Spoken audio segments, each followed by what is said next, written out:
Hello everyone, welcome to Nithulya's academy. இந்த வீடியோவில் நம்ம பார்க்க போகிறது 8th ஸ்டாண்டர்ட் இங்கிலீஷ் யூனிட் 6ல் இருக்கக்கூடிய ப்ரோஸ் ஃப்ரெண்ட்ஷிப் இதோடைய புக் பேக் எக்ஸசைஸ் தான் பார்க்க போகிறோம். நம்ம வெறும் ஆன்சர் மட்டும் இல்லாமல் அது எப்படி வந்துச்சு அப்படிங்கிற டிஸ்கஷனும் உள்ளே இருக்கும். நீங்கள் வேணும்னா பொறுமையாக ப்ளே பண்ணி கேளுங்க. அப்படி இல்லைன்னா கூட நீங்கள் அடிச்சு விட்டு ஆன்சர் எழுதிக்கலாம். அது உங்களுடைய கன்வீனியன்ட்டு தான். ஸோ வீடியோக்குள்ளே போகிறதுக்கு முன்னாடி நம்மளோட சேனலை இப்போ தான் நீங்கள் ஃபர்ஸ்ட் டைம் பார்க்குறீங்கன்னா மறக்காமல் சேனலை சப்ஸ்கிரைப் பண்ணிக்கோங்க. உங்களோட ஃப்ரெண்ட்ஸ்க்கும் ஷேர் பண்ணுங்கள். வாங்க வீடியோக்குள்ளே போகலாம். Fill in the blanks. First question, Dash Construction was once a leading company. இதோட ஆன்சர் வெற்றி constructions. Second one, he took a dash to run his company. Loan. இதோட ஆன்சர் loan. Third one, வெற்றி's friend is dash. இதோட answer Asif. Say true or false. First question, Keezhakudi was native of Vetri. Keezhakudi வெற்றியோட native அப்படின்னு சொல்கிறாங்க. இதோட answer true. Coimbatore நியரில் இருக்கக்கூடிய Keezhakudi village தான் உங்களுடைய நேட்டிவ். Second question, the school was a middle school. அவங்க படித்த ஸ்கூல் வந்து மிடில் ஸ்கூல் அப்படின்னு சொல்கிறாங்க. அதோட answer true. Third one, Vetri and Asif were good in studies. Vetri Asif ரெண்டு பேருமே அவங்களோட ஸ்டடீஸில் குட் அப்படின்னு சொல்கிறாங்க. இதோட ஆன்சர் ட்ரூ. வெற்றி நெவர் விசிட்டட் சென்னை. வெற்றி இது வரைக்கும் சென்னைக்கு போனதே இல்லை அப்படின்னு சொல்கிறாங்க. அதோட ஆன்சரும் ட்ரூ. அதாவது செக்ஷன் 2ல் அவர் இன்னும் சென்னை போனதில்லைன்னு தான் சொல்லியிருக்காங்க. செக்ஷன் 3ல் தான் அவர் சென்னைக்கு போயிடுறது காட்டுவாங்க இல்லையா. ஸோ இந்த செக்ஷனுக்கு இதுதான் true. Then fifth question, Asif was a businessman. ஆசிஃபும் பிஸ்னஸ் மேன்னு சொல்கிறாங்க. ஸோ இதோட ஆன்சரும் ட்ரூ தான். இப்போ இருக்கிற நியூ புக்கில் I think second question, the school was a middle school, அதில் வந்து இந்த middle school was in the middle of the village அப்படிங்கிற மாதிரி கொடுத்துருப்பாங்கன்னு நினைக்கிறேன். அந்த கொஸ்டினாக இருந்ததுன்னா அதோட ஆன்சர் ஃபால்ஸ். ஏன்னா அது வில்லேஜோட மிடில் இல்லை, அவுட்ஸ்கர்ட் ஆஃப் த வில்லேஜில் தான் இருந்துச்சு. அதாவது ஒரு இடம் எல்லையில் தான் இருந்துச்சு அப்படின்ட்டு வந்திருக்கும். ஸோ அந்த கொஸ்டின் இருந்ததுன்னா நீங்கள் ஃபால்ஸ் போட்டுக்கோங்க. Choose the correct answer. வெற்றி went to Asif's days office. வெற்றி வந்து ஆசிஃபோட ஆஃபீஸ்க்கு தான் போவான். ஆஃபீஸ் தான் வெற்றியை ஹோம்க்கு கூட்டிகிட்டு போவான்.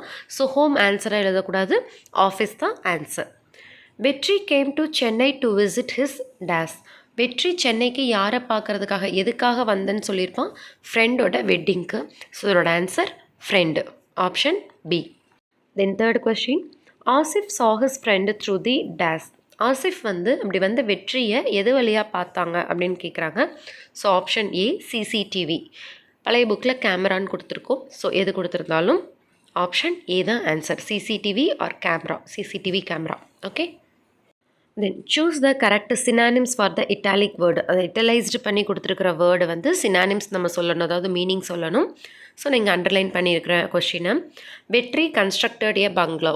கன்ஸ்ட்ரக்டட் அப்படின்னா அதோட மீனிங் பில்ட், கட்டுறதுன்னு அர்த்தம். ஸோ அதோட answer option B, built. Second one, the brothers started a business separately. செப்பரேட்லியோட மீனிங் என்னன்னு கேட்டிருக்காங்க. ஆப்ஷன் பி, அலோன், தனியாக அப்படின்னு அர்த்தம். Third one, I am living in the outskirts of the village. Outskirt அப்படின்னு என்னென்னு கேட்டாங்க. நான் முன்னாடி தான் ட்ரூ ஆர் ஃபால்ஸில் சொன்னேன். ஸோ அவுட்கர்ட் அப்படிங்கிறது ஊருடைய எல்லை. ஸோ இங்கே அதுக்கான ஆன்சர் என்னது, border, option A. Fourth question, Asif quarrelled with his friend. Quarrelled இதோட மீனிங் சண்டை போடுறது. So option A, fought. ஃபைட்டோடைய பாஸ்ட் டென்ஸ். ஃபைட்டுங்கிறது verb 1, ஃபவுட் அப்படிங்கிறது verb 2. Fifth one, he stood astounded. astounded meaning கேட்குறாங்க. It's surprised, option B, surprised. அதாவது அப்படியே திகைச்சு போய் நிற்கிறாங்கன்னு சொல்கிறாங்க இல்லையா. ஸோ அதுதான் வந்து astounded. Then choose the correct antonyms for the italic word. இப்போ இட்டலைஸ்டு பண்ணி கொடுத்துருக்குற வேர்டுக்கு ஆன்டனிம்ஸ், ஆப்போசிட் வேர்டு சொல்லணும். First question, Vetri's wife replied angrily. So ஆங்க்ரிலின்னு எல்லாருக்குமே தெரியும், கோபமாக. அப்போ அதுக்கு ஆப்போசிட் என்ன, அமைதியாக, பொறுமையாக இல்லையா. இதோட answer option A, calmly. Annoyed அப்படின்னு பார்த்திங்கன்னா ஒரு மாதிரி எரிச்சலாக சொல்கிறது, இரிட்டேட்னாலும் அது மாதிரி எரிச்சலாக சொல்கிறது தான். So calmly. செகண்ட் ஒன் பாருங்கள், த வெஜிடபிள்ஸ் லுக் ஃப்ரெஷ். ஃப்ரெஷ்ஷோட மீனிங் தெரியும், நல்லா புதுசாக இருக்குது அப்படின்னு அர்த்தம். அப்போ இது என்னாச்சு, கெட்டு போச்சு அப்படின்னு சொல்லணும். Option A, rotten. Third one, வெற்றி had a strong will to start a new business. So strong அப்படிங்கிறது தான் வேர்டு. நம்மளுக்கே தெரியும், நல்லா வலிமையாக இருக்கிறதுக்கு அதுக்கு ஆப்போசிட் வலிமை இல்லாமல் இருக்கிறது. அதோட answer option C, weak. Then fourth question, Vetri was surprised by his friend. இதுக்கு சர்ப்ரைஸ்டுடைய ஆப்போசிட் கேட்டிருக்காங்க. ஸோ இங்கே டைரெக்டாகவே நம்மளுக்கு ஆன்சர் இருக்குது. Option A, unsurprised. Then fifth question, he spoke nervously. So நர்வஸ்லியோடைய ஆப்போசிட் கேட்டிருக்காங்க. நர்வஸ்லி அப்படின்னா ஒரு மாதிரி பதட்டமாக அந்த மாதிரி இருக்கிறது. இங்கே இதுக்கான ஆப்ஷன் வந்து பி, கான்ஃபிடென்ட், தெளிவாக சொல்கிறது. ஓகேவா? ஸோ நர்வஸ்லின்னா பதட்டமாக இருக்கிறது, கான்ஃபிடென்ட்னா நல்லா போல்டாக தெளிவாக சொல்கிறது. ஸோ அதுதான் answer. Next, answer the following questions in 1 or 2 words. What was the name of Vetri's company? வெற்றியோட கம்பெனி நேம் என்னன்னு கேட்குறாங்க. வெற்றி கன்ஸ்ட்ரக்ஷன்ஸ். ஸோ அந்த வாட் எடுத்துகிட்டு நம்ம அந்த ஆன்சர் எழுதிக்கலாம். Vetri construction was the name of Vetri's company. அந்த வெட்ரிஸ் எழுதும்போது ஐ கிட்ட ஒரு அப்பாஸ்ட்ரஃபி போட்டு எஸ் போடணும். வெற்றியுடைய கம்பெனி. ஓகேவா? கொஸ்டினில் இருக்கு இல்லையா, அதே மாதிரி நீங்கள் ஆன்சரில் எழுதணும். Second, why did he sell his properties? எதனால் வந்து வெற்றி அவரோட ப்ராப்பர்ட்டியை செல் பண்ணார் அப்படின்னு கேட்குறாங்க. அவரோட லோனை கட்டுறதுக்காக, அவர் வாங்கியிருந்த லோனை திருப்பி கட்டுறதுக்காக வாங்கியிருப்பார். ஸோ அதோட ஆன்சர் வந்து டு ரீபே ஹிஸ் லோன். ரீபேனா திரும்ப கட்டுறது. To repay his loan. இப்போ கொஷினோட சேர்த்து எழுதும்போது ஹீ சோல்டு, செல் வந்து டிட்டு கூட சேரும்போது பாஸ்ட் டென்ஸில் சோல்டுன்னு மாறும். He sold his properties to repay his loan. Third one, which was the hometown of வெற்றி அண்ட் ஆசிஃப்? வெற்றி ஆசிஃபுடைய ஹோம் டவுன், அதாவது நேட்டிவ், சொந்த ஊர் என்ன அப்படின்னு கேட்டிருக்காங்க. Keezhakudi village near Coimbatore. கோயம்புத்தூருக்கு பக்கத்தில் கீழக்குடி அப்படிங்கிற வில்லேஜ். அந்த விச் அப்படிங்கிற பிளேஸில் நம்ம இதெல்லாம் எழுத போகிறோம். அதுக்கப்புறம் பேலன்ஸ் கொஸ்டினை அப்படி எழுதிக்கலாம். Keezhakudi village near Coimbatore was the home town of Vetri and Asif. Fourth question, when did Vetri receive a call from Asif's office? ஆசிஃபோட ஆஃபீஸ்லேருந்து எப்போ வெற்றிக்கு கால் வந்துச்சு அப்படின்னு கேட்குறாங்க. ஸோ நீங்கள் வென்கிற இடத்துல கூட இந்த பிளாக்ல நான் கொடுத்துருக்குற வேர்ட்ஸை ஃபஸ்ட் எழுதிக்கலாம். 2 days later Vetri received a call from Asif's office அப்படியும் எழுதிக்கலாம். இல்லை நான் எழுதி கொடுத்துருக்குற மாதிரியும் நீங்கள் எழுதிக்கலாம். டிட்டு ப்ளஸ் ரிசீவ் பாஸ்ட் டென்ஸில் ரிசீவ்டுன்னு மாதிரி இருக்கும். ஸோ டிட்டுங்கிற வேர்டு நம்ம திருப்பி அங்கே யூஸ் பண்ணியிருக்க மாட்டோம். நல்லா பார்த்துக்கோங்க. 2 days later வெற்றி received a call from Asif's office அல்லது Vetri received a call from Asif's office 2 days later.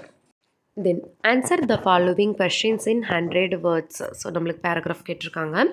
First question, how did வெற்றி lose his properties? வெற்றி எப்படி அவரோட ப்ராப்பர்ட்டிஸை லூஸ் பண்ணார், இழந்தார், அவரோட சொத்துக்களை எப்படி இழந்தாருன்னு கேட்டிருக்காங்க. ஒன்ஸ் வெற்றி வாஸ் எ சக்ஸஸ்ஃபுல் பிஸ்னஸ்மேன். ஒரு காலத்தில் வெற்றி வந்து சக்ஸஸ்ஃபுல்லான ஒரு பிஸ்னஸ் மேனாக இருக்கிறாரு கோயம்புத்தூரில், இன் கோயம்புத்தூர். ஹிஸ் வெற்றி construction was a leading construction company. அந்த டைமில் வெற்றியோட கன்ஸ்ட்ரக்ஷன் கம்பெனி தான் வந்து மற்ற கன்ஸ்ட்ரக்ஷன் கம்பெனியை விட லீடிங்கில் இருந்துச்சு, முன்னால் இருந்துச்சு, அதாவது நல்லா ஃபேமஸாக இருந்துச்சு. Everything vent well until his father tight. எல்லாம் நல்லதாக போயிட்டு இருந்துச்சு அவங்க அப்பா இறந்து போகிற வரைக்கும். ஆஃப்டர் ஹிஸ் ஃபாதர்ஸ் டெத், அவங்களோட அப்பாவுடைய இறப்புக்கு அப்புறம் his brother demanded to split their wealth for their own business. அவனோட வெற்றியோட பிரதர்ஸ் என்ன பண்ணுறாங்க, அவங்களோட சொத்தை பிரிக்க சொல்லி டிமாண்ட் பண்ணுறாங்க. எதுக்கு அப்படின்னா அவங்களுடைய ஓன் பிஸ்னஸை ஸ்டார்ட் பண்ணுறதுக்கு. To run his company Vetri took loan and couldn't repay it. சொத்தை பிரித்ததுனால அவங்களுக்கான பணம் கம்மியாகிருக்கும் இல்லையா, அதனால் அவரோட கம்பெனியை ரன் பண்ண முடியல. ஸோ அதை ரன் பண்ணுறதுக்காக லோன் எடுக்கிறாரு. அந்த லோனை அவரால் திருப்பி கட்ட முடியல. ஓகேவா? டு ரன் ஹிஸ் கம்பெனி, அவரோட கம்பெனியை ரன் பண்ணுறதுக்காக வெற்றி டுக் லோன், அவர் லோன் எடுக்கிறாரு. அண்ட் couldn't repay it, அதுக்கப்புறம் அதை திருப்பி கட்ட முடியல. So he sold all his properties to repay his loan. அதனால் அவரோட சொத்தை எல்லாத்தையும் விற்று அந்த லோனை திருப்பி கட்டுறாரு. தஸ் வெற்றி லாஸ்ட் ஆல் ஹிஸ் ப்ராப்பர்ட்டிஸ். இப்படி தான் வெற்றி வந்து அவருடைய எல்லா சொத்தையும் இழந்தார் அப்படின்னு சொல்லி முடிக்கிறோம். Second paragraph, what happened when வெற்றி மெட் ஆசிஃப்? வெற்றி ஆசிஃபை பார்க்கும்போது என்ன நடந்துச்சு அப்படின்னு கேட்குறாங்க. when Vetri met Asif, Vetri was dumbfounded. வெற்றி ஆசிஃபை பார்த்தோன்னையும் ஃபஸ்ட்டு வாய் அடைச்சி போய் நிற்கிறாரு, பேச வார்த்தையே இல்லாமல் அப்படி ஷாக்காகி நிற்கிறாரு. டம்ப் அப்படின்னாலே ஊமைன்னு அர்த்தம் இந்த இடத்துல. இங்கே டம்ப் அப்படின்னா ஊமைன்னு அர்த்தம். இந்த இடத்துல டம்ஃபவுண்ட் அப்படின்னா ஊமைன்னு அர்த்தம் கிடையாது, வாய் அடைச்சி போய் பேசாமல் நிற்கிறது தான் டம்ஃபவுண்டுன்னு சொல்லியிருக்கோம். Then they both discussed their school days and the fun they had. அவங்க 2 பேரும் அதுக்கப்புறம் அவங்களோட ஸ்கூல் டேஸ் பற்றி டிஸ்கஸ் பண்ணுறாங்க. அங்கே எப்படி ஜாலியாக இருந்தாங்க, எப்படி ஃபன்னாக இருந்தாங்க அப்படிங்கிறதெல்லாம் டிஸ்கஸ் பண்ணுறாங்க. அந்த ஸ்கூல் டேஸில் அந்த இடத்துல ஒரு ஸ்பேஸ் கொடுத்துக்கோங்க, ஸ்கூலுக்கும் டேஸ்க்கும் இடையில கேப் கொடுத்துக்கோங்க. தென் ஆசிஃப் டுக் வெற்றி to his home for lunch. அதுக்கப்புறம் பேசி முடிச்சுட்டு ஆசிஃப் வந்து வெற்றியை அவங்க வீட்டுக்கு லஞ்சுக்கு கூப்பிட்டுட்டு போகிறாரு.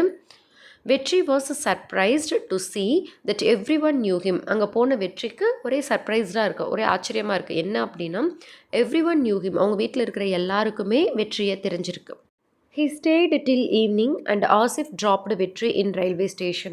அதுக்கப்புறம் சாயந்தரம் வரைக்கும் வெற்றி வந்து ஆசிஃபோட வீட்டில் இருக்கான். அதுக்கப்புறம் ஈவினிங் வந்து ஆசிஃப் வந்து வெற்றியை ரயில்வே ஸ்டேஷனில் ட்ராப் பண்ணுறாரு. ஸோ இதுதான் நடந்துச்சு. Then last paragraph. How did Asif show his friendship. Asif வந்து அவரோட ஃப்ரெண்ட்ஷிப்பை எப்படி காட்டுறாரு அப்படின்னு சொல்லி கேட்டிருக்காங்க. Asif understood the situation of his friend Vetri. Asif வந்து அவரோட ஃப்ரெண்டு வெற்றியுடைய சிச்சுவேஷனை புரிஞ்சுக்கிறாரு. So he decided to give a project to him. அதனால் அவர் ஒரு முடிவு பண்ணுறாரு. என்ன அப்படின்னா வெற்றிக்கு ஒரு ப்ராஜெக்ட் கொடுக்கணும், அதாவது கன்ஸ்ட்ரக்ஷன் ப்ராஜெக்ட் கொடுக்கணும். ஒரு அது என்ன சொல்கிறது, கான்ட்ராக்ட் கொடுக்கணும் அப்படின்னு அவர் நினைக்கிறாரு. ஏன்னா பணமாக கொடுத்தா அது நல்லா இருக்காது, அவங்க செய்கிற வேலைக்கு அமௌண்ட்டு கொடுத்தா அது வேறு மாதிரி இருக்கும் இல்லையா. ஸோ அதனால் அப்படி டிசைட் பண்ணுறாரு. 2 days லேட்டர், வெற்றி இங்கே சென்னைக்கு வந்துட்டு போனதுக்கப்புறம் 2 days லேட்டர், 2 நாள் கழித்து Vetri received a call from Asif's office. வெற்றிக்கு ஆசிஃபோட ஆஃபீஸ்லேருந்து கால் வருது. ஸோ கால் பண்ணி இந்த மாதிரி உங்களுக்கு ப்ராஜெக்ட் கிடச்சிருக்கு அப்படிங்கிறத சொல்லுவாங்க இல்லையா. So thus Asif showed his friendship. So இப்படி தான் வந்து ஆசிஃப் வந்து அவருடைய ஃப்ரெண்ட்ஷிப்பை காட்டுறாரு. ஓகே, கண்டிப்பாக இந்த லெசனும் உங்களுக்கு பிடிச்சிருந்துருக்கும். கொஷின் ஆன்சர்ஸும் ரொம்ப ஈஸியாக இருக்கும் அப்படின்னு நினைக்கிறேன். Will meet you with the next video. Until then it's by from Kausalya. Thank you.